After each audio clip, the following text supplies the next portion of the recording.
The Adventures of Sherlock Holmes, The Red-Headed League by Sir Arthur Conan Doyle. I had called upon my friend Mr. Sherlock Holmes one day in the autumn of last year and found him in a deep conversation with a very stout, florid-faced, elderly gentleman with fiery red hair. An apology for my intrusion, I was about to withdraw when Holmes pulled me abruptly into the room and closed the door behind me. "You could not possibly have come at a better time, my dear Watson," he said cordially. "I was afraid that you were engaged." "So I am. Very much so." "Then I can wait in the next room." "Not at all. This gentleman, Mr. Wilson, has been my partner and my helper in many of my most successful cases. I have no doubt that he will be of the most of use to me and yours also." The stout gentleman half rose from his chair and gave a bob of a greeting, with a quick little questioning glance from his small, fat, encircled eyes. "Try the settee," said Holmes, relapsing into his armchair and putting his fingertips together, as was his custom when in judicial methods. "I know, my dear Watson, that you share my love for all that is bizarre and outside the conventions and humdrum routine of everyday life. You have shown your relish for it by the enthusiasm which has been prompted you to chronicle, and if you will excuse me my saying so, somewhat to embellish so many of my own little adventures." "Your cases have indeed been of the greatest interest to me," I observed. "You will remember that I remarked the other day, just before we went into the very simple problem presented by Miss Mary Sutherland, that for strange effects and extraordinary combinations we must go to life itself, which is always far more daring than any effort of the imagination. Propo a proposition which I took the liberty of doubting. You did, doctor, but none the less you must come round to my view, for otherwise I shall keep on piling fact upon fact on you until your reason breaks down under them and acknowledges me to be right. Now, Mr. Jabez Wilson has been very good enough to call upon me this morning, and to begin a narrative which prompts to be one of the most singular which I have listened to for some time. You have heard me remark that the strangest and most unique things are very often connected, not with the larger, but with the smaller crime, and occasionally indeed where there is room for a doubt whether any possible crime has committed. As far as I've heard, it is impossible for me to say whether the present case is an incident of crime or not, but the course of events is certainly among the most singular that I have ever listened to. Perhaps, Mr. Wilson, you would have the greatest kindness to recommence your narrative. I ask you not merely because my friend Dr. Watson has not heard the opening part, but also because the peculiar nature of the story makes me anxious to have every possible detail from your lips. As a res- as a rule, when I have heard some slight indication of the course of events, I am able to guide myself by the thousands of similar cases which occur to my memory. In the present instance, I am forced to admit that the facts are, to the best of my belief, unique. The portly client puffed out his chest with an appearance of some little pride and pulled a dirty and wrinkled newspaper from the inside pocket of his great coat. As he glanced down to the advertisement column with his head thrust forward and the paper flattened out upon his knee, I took a good look at the man and endeavored, after the fashion of my companion, to read the indications which might be presented by his dress or appearance.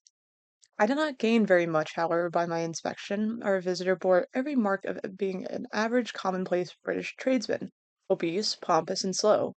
He wore rather baggy grey check trousers and not over clean black frock coat, unbuttoned in the front, and a drab waistcoat with a heavy brassy Albert chain, and a square piece bit of metal dangling down as an ornament. A frayed top hat and a faded brown overcoat with a wrinkled velvet collar lay upon a chair beside him. Although altogether look as I would, there was nothing remarkable about the man save his blazing red head, and the expressions of extreme chagrin and discontent upon his features. Sherlock Holmes's quick eye took in my occupation, and he shook his head with a smile as he noticed my questioning glances. Beyond the obvious facts that he has at some time done manual labor, that he takes snuff, that he is a Freemason, that he has been in China, and that he has done a considerable amount of writing lately, I deduce nothing else. Mr. Jabez Wilson, oh my, Mr. Jabez Wilson started up in his chair, with his forefinger upon the paper but his eyes upon my companion. "How in the name of good fortune did you know all of that, Mr. Holmes?" he asked.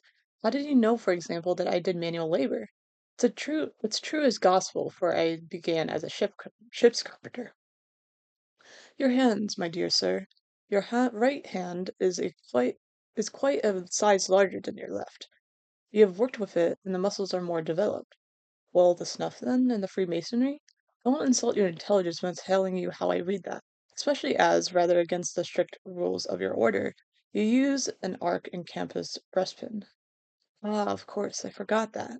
The writing?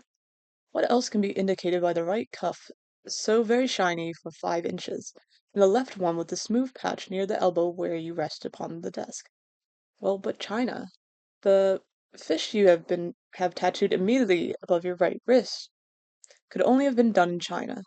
I have made a small study of tattoo marks and have even contributed to the literature of the subject. That trick of staining the fish's scales of a delicate pink is peculiar to China. When in addition I see a Chinese coin hanging from your watch chain, the matter becomes even more simple." Mr. Jabez Wilson laughed heavily. "Well, I never be," said he. "I thought at first that you had done something clever, but I see that there was nothing in it after all. I beg to think, Watson, that I made a mistake in explaining omnium ingratium pro magnifico, you know, and my poor little reputation, such as it is, will suffer shipwreck if I am so candid. Can you not find the advertisement, Mr. Wilson?" "Yes, I have got it now," he answered with his thick red finger planted halfway down the column. "Here it is. This is what it began it all. You just read it for yourself, sir." I took the paper from him and read as follows: "To the Red-Headed League, on account of the bequest of the late Ezekiel Hopkins of Lebanon, Pennsylvania, USA, there is now another vacancy open which entitles a member of the League to a salary of £4 a week for purely nominal services. All red-headed men who are sound in body and mind and above the age of 21 years are eligible. Apply in person on Monday at 11 o'clock to Duncan Ross at the offices of the League, 7 Pope's Court, Fleet Street." "What on earth does this mean?" I ejaculated after I had twice read over the extraordinary announcement. Holmes chuckled and wriggled in his chair, as was his habit when in high spirits. "It is a little off the beaten track, isn't it?" said he. "But now, Mr. Wilson, off you go to scratch and tell us all about yourself, your household, and the effects which the advertisement has upon your fortunes. You will first make a note, doctor, of the paper and the date. It is the Morning Chronicle of April 27th, 1890, just 2 months ago. Very good. Oh, Mr. Wilson?" "Well, it's just as I've been telling you, Mr. Sherlock Holmes," said Jabez Wilson, mopping his forehead. "I have a small pawnbroker's business at Coburg Square near the city. It's not a very large affair, and of late it has not done more than just giving me a living. I used to be able to keep 2 assistants, but now I'm only keep one, and I would have a job to pay him, but the willing to come for half wages so as to learn the business." "What is the name of this obliging youth?" asked Sherlock Holmes. "His name is Vincent Spaulding, and he's not such a youth, either. It's hard to say his age. I should not wish a smarter assistant, Mr. Holmes, and I know very well that he would better himself and earn twice what I am able to give him. But after all, if he is satisfied, why should I put ideas in his head? Why, indeed? You seem most fortunate in having an employee who comes under the full market price. It is not a common experience among employers in this age. I don't know that your assistant is not as remarkable as your advertisement." "Oh, he has his faults too," said Mr. Wilson. "Never was such a fellow for photography, zapping away with a camera when he ought to be improving his mind, then diving down into the cellar like a rabbit into a hole to develop his pictures. That is his main fault, but on the whole he's a good worker. There's no vice in him. He is still with you, I presume?" "Yes, sir. He's a girl He and a girl of 14 who does a bit of simple cooking and keeps the place clean. That's all I have in the house, for I am a widower and never had any family. We live very quietly, sir. the three of us, and we keep a roof over our heads and pay our debts, if we do nothing more. The first thing out that put us out was the advertisement. Spaulding, he came down into the office just the last 8 weeks, with this paper in his hand, and he says, I wish to the Lord, Mr. Wilson, that I was a red-headed man. Why's that? I asked. Why, says he, here's another vacancy on the League of the Red-Headed Men. It is worth quite a little fortune for any man who gets it, and I understand that there are more vaccines than there are men, so that the trustees are at their wits' end what to do with the money. If my hair would only change color. Here's a nice little crib all ready for me to step into. Why, what is it then? I ask. You see, Mr. Holmes and I am a very stay-at-home man, and my business came to me instead of my having to go to it. I was often weeks on end without putting my foot over the doormat. In the way I didn't know much of what was going on outside, I was always glad of a bit of news. Have you never heard of the League of the Red-Headed Men? He asked with his eyes open. Never. Why, I wonder at that, for you are eligible yourself for one of the vaccines. And what are they worth? I asked. Oh, merely a couple of hundred a year, but the work is slight, and it not need not interfere very much with one's other occupations. Well, you can easily think that made me prick up my ears for the business, but not have over good for some years, and a extra couple of hundred would have been very handy. Tell me all about it, said I. Well, says he, showing me the advertisement, you can see for yourself that the League has a vacancy, and there's the address where you should apply for particulars. As far as I can make out, the League was founded by American millionaire Ezekiel Hopkins, who was very peculiar in his ways. He is himself red-headed, and he had a great sympathy for all red-headed men. So when he died, it was found that he had left his enormous fortune in the hands of the trustees, with instructions to apply the interest to the providing of easy berths to men whose hair is of that color. For all I have heard is a splendid pay and very little to do. But, said I, there would be millions of red-headed men who would apply. Not so many as you think, he answered. You see, it is really confined to Londoners and to grown men. This American had started from London when he was young, and he wanted to do the old town a good turn. Then again, I have heard it is no use your applying if your hair is light red or dark red, or anything but real bright, blazing, fiery red. Now, if you care to apply, Mr. Wilson, you would just walk in, but perhaps it would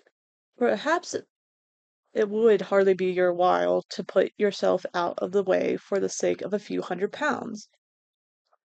Now is it now it is a fact, gentlemen, as you may see for yourselves that my hair is of very full and rich tint, so that it seemed to me that if there was to be any competition in the matter, I stood in as good a chance as any man that I've ever met. Vincent Spaulding seemed to know so much about it that I thought he might prove to be useful. So I just ordered him to put up the shutters for the day and come right away with me. He was very willing to have a holiday, so we shut the business up and started off for the address that was given us in the advertisement. I never hope to see such a sight as that again, Mr. Holmes.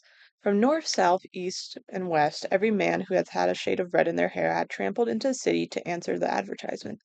Fleet Street was choked with red-headed folk, and Pope Court looked like a coster's orange barrow.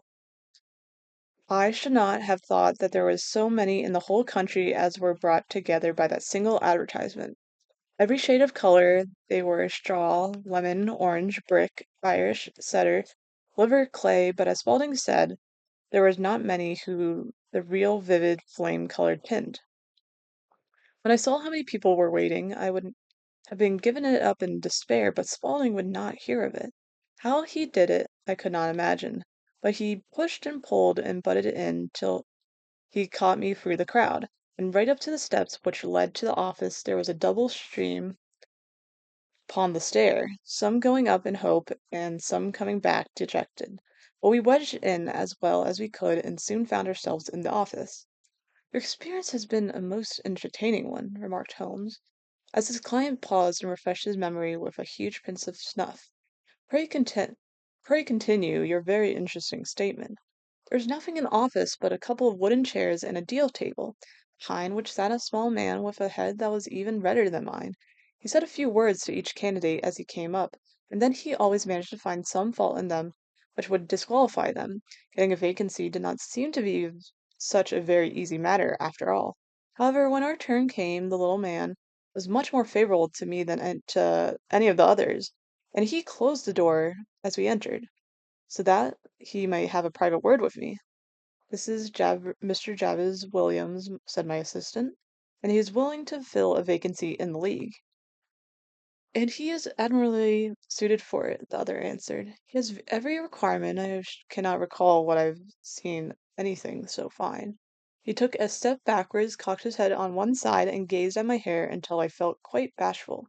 Then suddenly he plunged forward, wrung my hand, and congratulated me warmly on my success.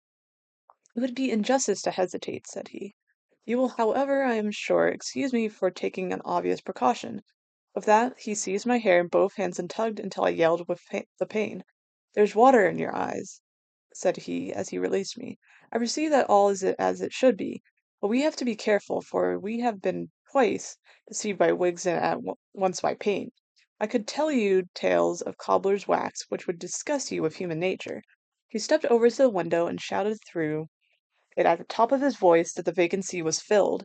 A groan of disappointment came up from the below, and the folk all trooped away in different directions until there was not a red head to be seen except my own and that of the manager. "My name," said he, "is Mr. Duncan Ross. I am myself one of the pensioners upon the fund left by our noble benefactor. Are you a married man, Mr. Wilson? Have you a family?" I answered that I had not. His face fell immediately. "Dear me," he said gravely, "this is very serious indeed. I am sorry to hear you say that.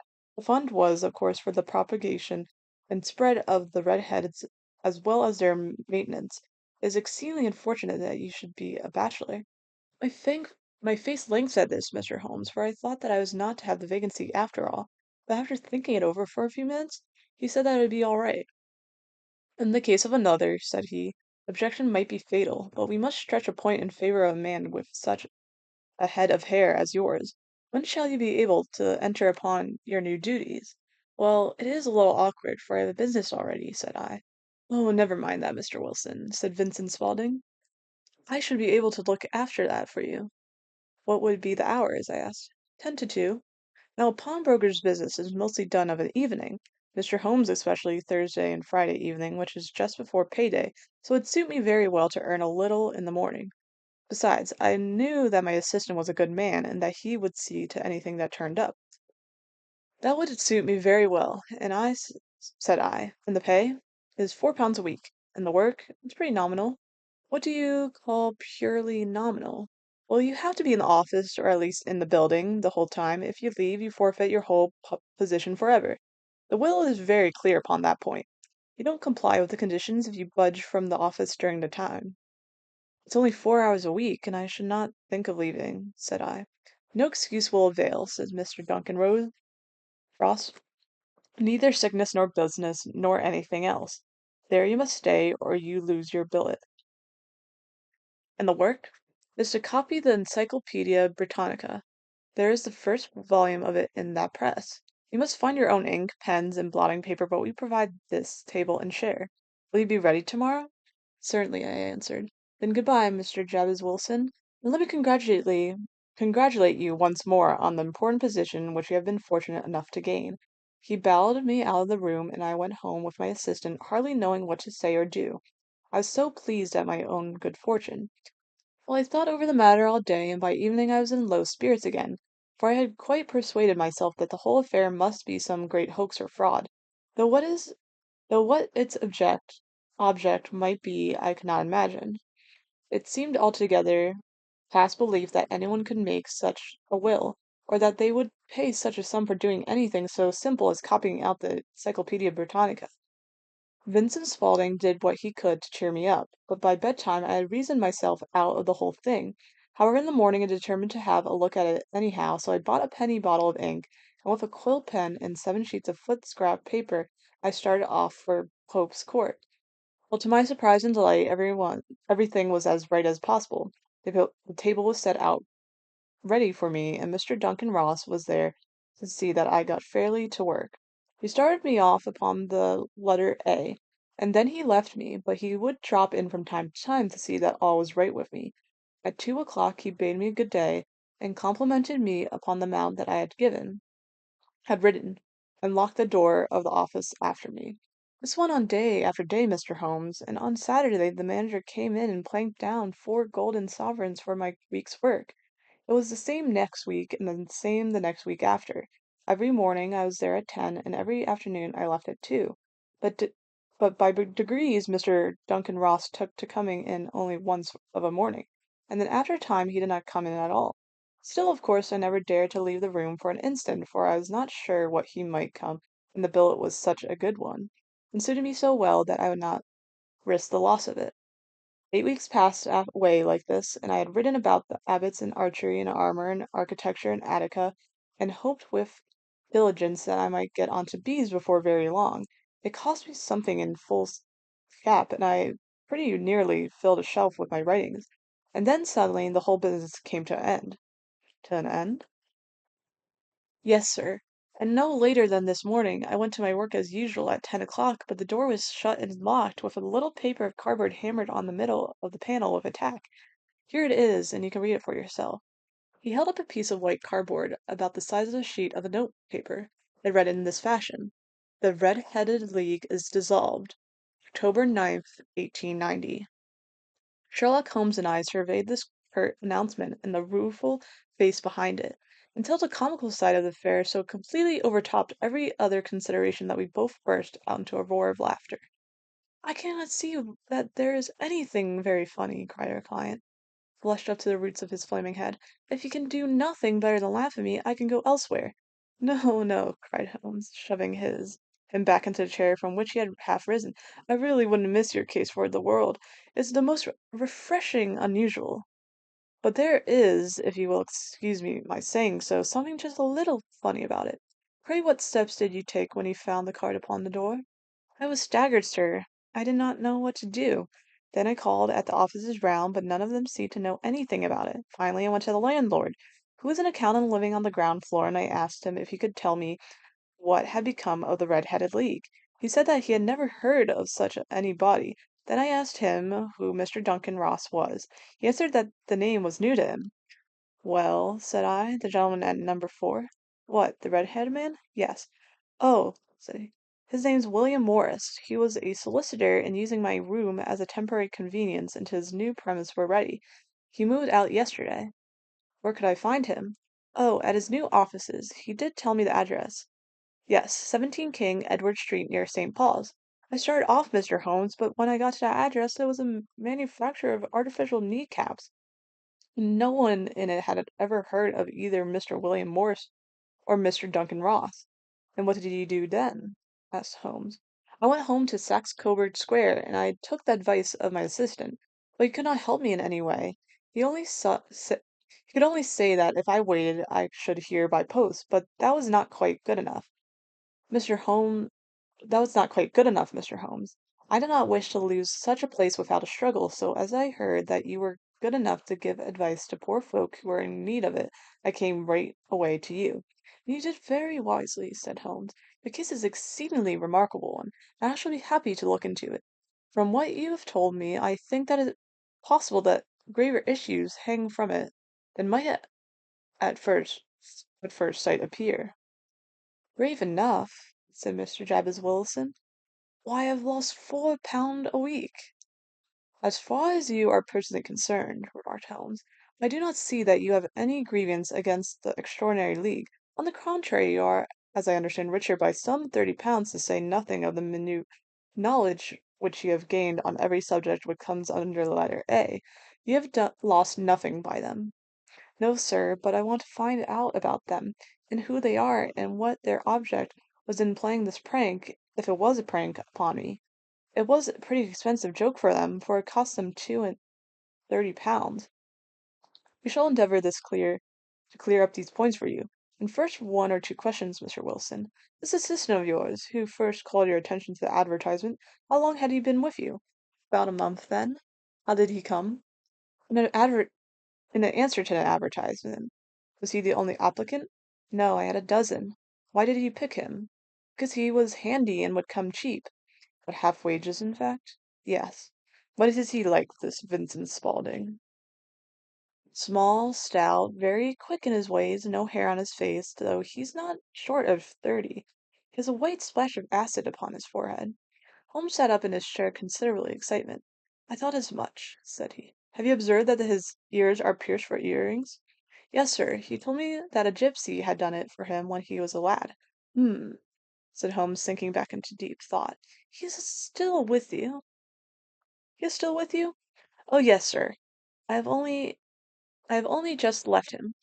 And has your business been attended to in your absence? Nothing to complain of, sir. There's never very much to do of a morning. That will do, Mr. Wilson. I shall be happy to give you an opinion upon the subject in the course of a day or two. Today is Saturday, and I hope that by Monday we may come to a conclusion. Well, Watson, said Mr. Holmes when our visitors had left us, what do you make of it all? I make of it nothing, I answered frankly. It is most mysterious business. As a rule, said Holmes, the most bizarre thing is the less mysterious it proves to be. It is your commonplace, featureless crimes which are really puzzling, just as commonplace face is the most difficult to identify. But I must be prompted over this matter. What are you going to do, then? I asked. To smoke, he answered. It's quite a three-pipe problem, and I beg that you won't speak to me for 50 minutes. He curled upon himself up in his chair with his knees drawn up to his hawk-like nose, and there he sat with his eyes closed and his black clay pipe thrusting out like the bill of some strange bird. I had come to the conclusion that he had dropped asleep, and indeed was nodding myself, and when he sprang out of the chair with the gesture of a man who had made up his mind and put his pipe down upon the mantelpiece. Sir Sadie plays at the St. James Hall this afternoon, he remarked. What do you think, Watson? Could your patient spare you for a few hours? I have nothing to do today. My practice is never very absorbing. Then put on your hat and come. I am going through the city first, and we can have some lunch on the way. I observe that there is a good deal of German music on the program, which is rather more to my taste than Italian or French. It is introspective, and I want to introspect. Come along. We travelled by the Underground as far as Aldersgade, and a short walk took us to Saxe Coburg Square, the scene of the singular story which we had listened to in the morning. It was a poky, little shabby, gentle place, with 4 lines of dingy, two-storied brick houses looked out into a small railed enclosure, where a lawn of weedy grass and a few clumps of faded laurel bushes made a hard fight against the smoke-laden and uncongenial atmosphere. 3 gilt balls and a brown board with Jabez Wilson in white letters upon a corner house announced the place where our red-headed client carried on his business. Sherlock Holmes stepped into the front of it with his head on one side and looked it all over, with his head shining brightly between puckered lips. Then he walked slowly up to the street and then down again to the corner, still looking keenly at the houses. Finally returned to the pawnbroker's, and having thumped vigorously upon the pavement with his stick 2 or 3 times, he went up to the door and knocked. It was instantly opened by a clean-shaven young man who asked him to step in. Thank you, said Holmes. I only wished to ask you how it would go from here to Strand. Third right, fourth left, answered his assistant promptly, closing the door. Smart fellow that, observed Watson as we walked away. He is, in my judgment, the fourth smartest man in London, and for daring I am not sure that he's not a claim to be third. I've known something of him before. Evidently, said I. Mr. Wilson's assistant comes from a good deal in this mystery of the Red-Headed League.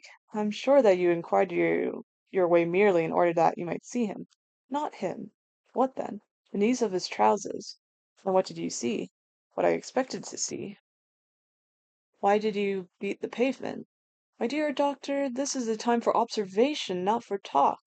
We are spies in an enemy's country. We know something of Saxford country, Coburg Square. Let us now explore the parts which lie behind it. The road in which we found ourselves as we turned round the corner from the retired Saxe-Coburg Square, presented as great as contrast to it as the front of the picture down to the back. It was one of the main arteries which conveyed the traffic of the city to the north and west. The roadway was blocked with the immense stream of commerce flowed in double tide inward and outward, while the footpaths were black with the hurrying swarms of pedestrians. It is difficult to realize as we look at the line of fine shops and stately businesses premises that really abutted on the other side upon the faded and stagnant square which we had just quitted. Let me see, said Holmes, standing at the corner and glancing along the line. I should like just to remember the order of the houses here. It's a hobby of mine to have an exact knowledge of London.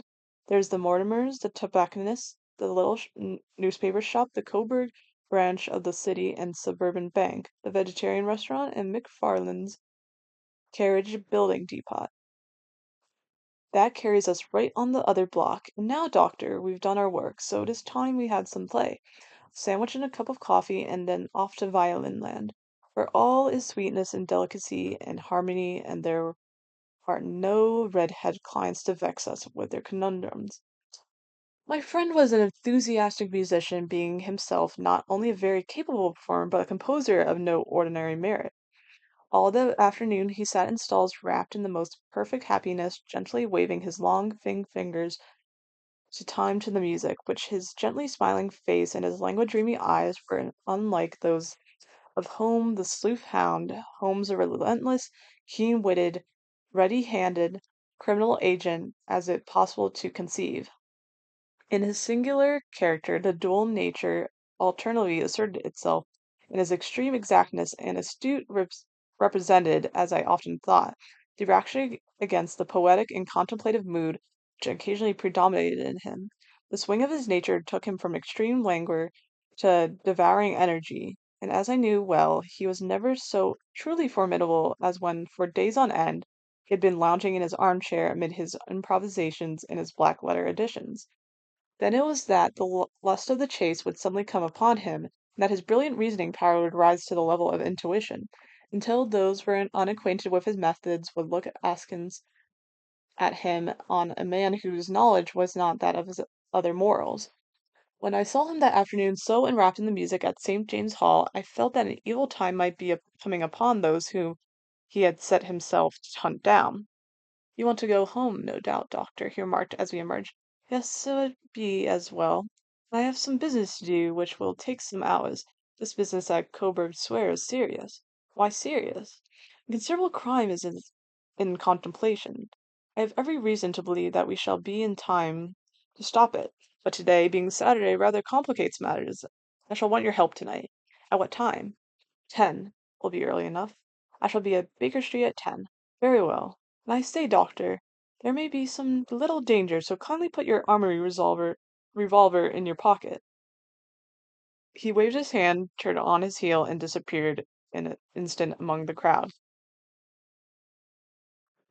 I trust that I am more I trust I am not more dense than any of my neighbors, but I was always oppressed with a sense of my own stupidity in my dealings with Sherlock Holmes. Here I had heard what he had heard, and I had seen what he had seen, and yet from his words it was evident that he saw clearly not only what had happened, but was about to happen, which to me the whole business was still confused and grotesque.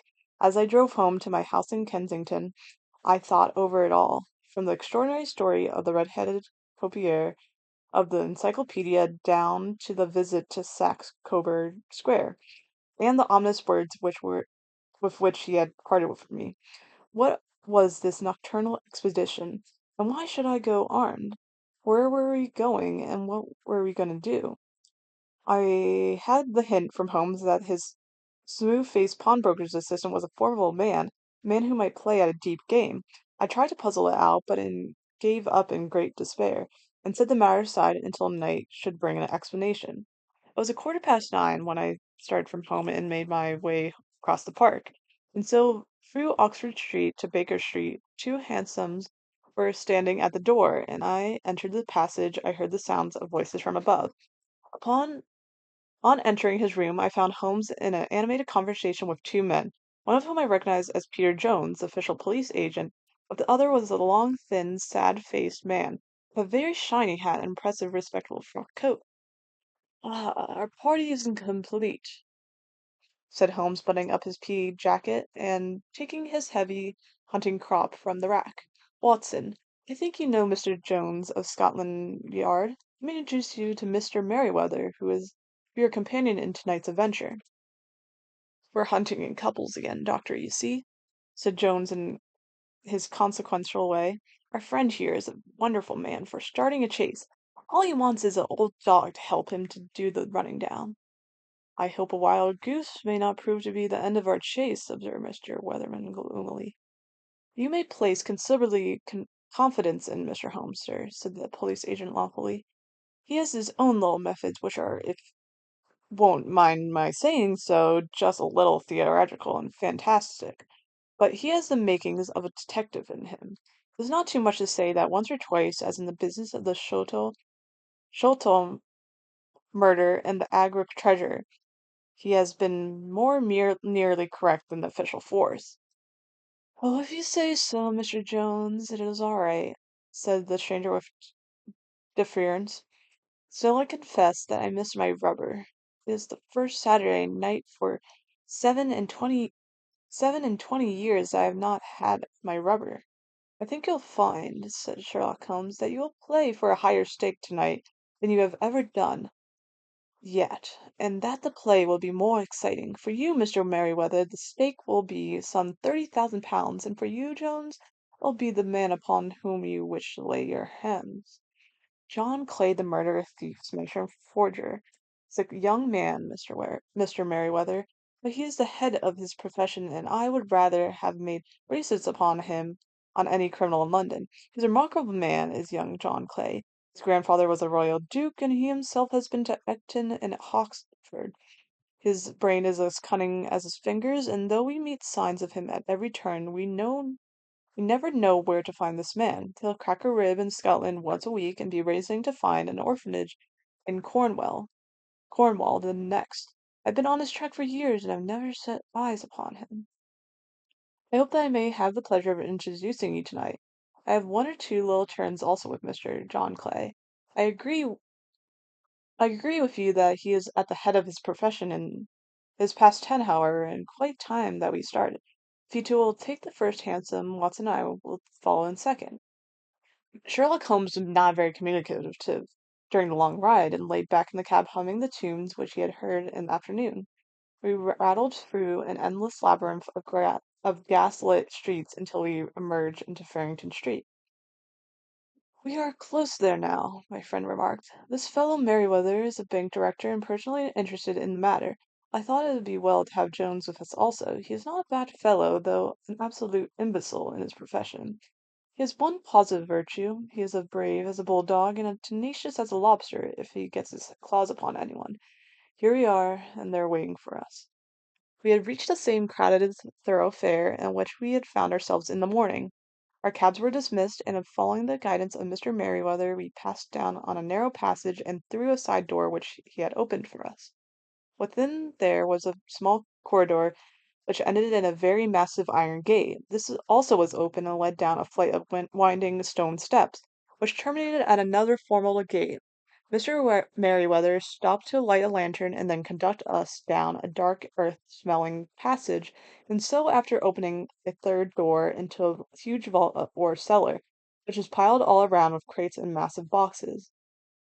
You are not very vulnerable from above, Holmes remarked as he held up the lantern gazed about him. Not from below, said Mr. Merriweather, striking his stick upon the flag which lined the floor. Why, dear me, it sounds quite hollow, he remarked, looking up in surprise. I must really ask you to be a little bit more quiet, said Holmes severely. You have already imperiled the whole success of our expedition. Might I beg that you would have the goodness to sit down upon one of those boxes and not interfere? The solemn Mr. Merriweather perched himself upon a crate with a very injured expression upon his face, while Holmes fell upon his knees upon the floor, and with the lantern and magnifying lens began to examine minutely the cracks between the stones. A few seconds sufficed to satisfy him, for he sprang to his feet again and put his glass in his pocket. We have at least an hour before us, he remarked, for they can hardly take any steps until the good pawnbroker is safely in bed. Then they will not lose a minute. For the sooner they do their work, the longer time they will have for their escape. We are present, doctor, as no doubt you have divined, in the cellar of the City branch of one of the principal London banks. Mr. Merriweather is the chairman of our directors, and he will explain to you that there are reasons why the more daring criminals of London should take a considerable interest in this cellar at present. It is French gold, whispered the director. We have had several warnings an attempt might be made upon it. Your French gold? Yes. We had occasion some months ago to strengthen our resources and borrowed for that purpose 30,000 Napoleons from the Bank of France. It had been known that we had never had occasion to unpack the money, and that is still lying in our cellar. The crate upon it, which I sit, contains 2,000 Napoleons packed between layers of lead foil.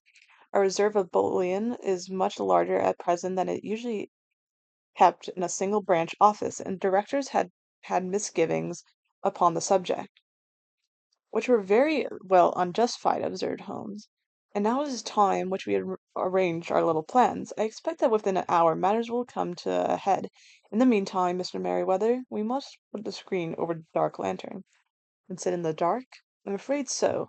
I have brought a pack of cards in my pocket, and I thought that, as we were a partie carrée, we might have your rubber after all. But I see that enemy's preparations have gone so far that we cannot risk the presence of a light. And, first of all, we must choose our positions. These are daring men, and though we shall take them at our disadvantage, they may do us some harm unless you are very careful. I shall stand behind this crate, and do you conceal yourself behind those. Then, when I flash upon a light upon them, close in swiftly. If they fire, Watson, have no compunction about shooting them down. I placed my revolver cocked upon the top of the wooden case behind which I crowded. Holmes shot the slide across the front of his lantern and left us in a pitch of darkness, such an absolute darkness as I have never before experienced. The smell of hot metal remained to ensure us that the light was still there, ready to flash out at a moment's notice. To me, with my nerves worked up to the pitch of expectance, there was something depressing and subduing in the sudden gloom and in the cold, dank air of the vault. They have but one retreat, whispered Holmes. That is back through the house into Saxe Coburg Square. I hope that you have done what I asked you, Jones. I have an inspector and two officers waiting at the front door. Then we have stepped all the hose. And now we must be silent and wait. What a time it seemed! From comparing notes afterwards, it was but an hour and a quarter. It appeared to me that the night must have gone and the dawn be breaking above us. My limbs were very weary and stiff, for I feared to change my position, yet my nerves were worked up to the highest pitch of tension, and my hearing was so acute that I could not only hear the gentle breathing of my companions, but I distinguished the deeper, heavier, and breath of the bulky Jones from the thin, sighing note of the bank director. From my position, I looked over to the case in the direction of the floor. Suddenly, my eyes caught the glint of a light. At first it was but a lurid spark upon the stone pavement, then it lengthened out until it became a yellow line, and then without any warning or sound a gash seemed to open and a hand appeared, a white, almost womanly hand, which felt about in the centre of the little area of light. For a minute or more the hand was in writhing fingers protruding out the door. Then it was withdrawn as suddenly as it appeared, and all was dark again, save the single lurid spark which marked a chink between the stones. Its disappearance, however, was but momentary. With a rending, tearing sound, one of the broad white stones turned over upon its side and left a square, gaping hole through which streamed the light of a lantern. Over the edge there peeped a clean-cut, boyish face, which looked keenly about it, and then, with a hand on either side of the aperture, threw itself shoulder-high and waist-high until one knee rested upon the edge. In another instant he stood at the side of the hole and was hauling after his companion, lithe and small like himself, with a pale face and a shock of very red hair. "It's all clear," he whispered. "Have you the chisel and bags? Great Scott! Jump, Archie, jump, and I'll swing for it." Sherlock Holmes had sprung out and seized the intruder by the collar. The other dived down the hole, and I heard the sound of rending cloth as Jones clutched at his skirts. The light flashed upon the barrel of a revolver. Holmes' hunting crop came down on the man's wrist. and the pistol clanked upon the stone floor. It's no use, John Clay, said Holmes blandly. You have no chance at all. So I see, the other answered with the utmost coolness. I fancy that my pal is all right, though I see you have got his coat tails. There are three men waiting for him at the door, said Holmes. Oh, indeed. You seem to have done the thing very completely. I must compliment you. And you, Holmes answered. Your red-headed idea was very new and effective. We'll see your pal again, presently, said Jones. He's quicker in climbing down the holes than I am. Just hold out your out while I fix the gerbs. I beg that you will not touch me with your filthy hands, remarked our prisoner, as the handcuffs clattered upon his wrist. You may not be aware that I have royal blood in my veins. Have the goodness also, when you address me, to say sir and please. All right, said Jones with a snigger. Well, would you please, sir, march upstairs where you can get a cab to carry your highness to the police station? That is better, said John Clay serenely. He made a sweeping bow to the um, three of us, and walked quietly off in the custody of the detective. Really, Mr. Holmes? Said Mr. Merriweather as we followed them from the cellar. I do not know how the bank can thank you or repay you. There's no doubt that you have detected and defeated in the most complete manner one of the most determined attempts at bank robbery that have ever come within my experience. I've had one or two little scores of my own to sell, with Mr. John Clay, said Holmes. I've been at some small expense over this matter, which I shall expect the bank to refund, but beyond that, I am amply repaid by having had an experience with which is many ways unique, and by hearing the very remarkable narrative of the Red-Headed League. You see, Watson, he explained in the early hours of the morning as we sat over a glass of whiskey and soda in Baker Street. It was perfectly obvious for the first that the only possible object of this rather fantastic business of their advertisement of the League and the copying of the encyclopedia must be to get this not over bright pawnbroker out of the way for a number of hours every day. It was a curious way of managing it, but really it would be difficult to suggest a better. The method was no doubt suggested to Clay's ingenious mind by the color of his accomplice's hair. The £4 a week was a lure which would straw him, and what was it to them, who were playing for thousands? They put in the advertisements. One rogue has the temporary office, the other rogue incites the man to apply for it, and together they manage to secure his absence every morning in the week. From the time that I heard of the assistant half coming for half wages, it was obvious to me that he had some strong motive for securing the situation. But how could you guess what the motive was? Had there been women in the house, I should have suspected a mere vulgar intrigue.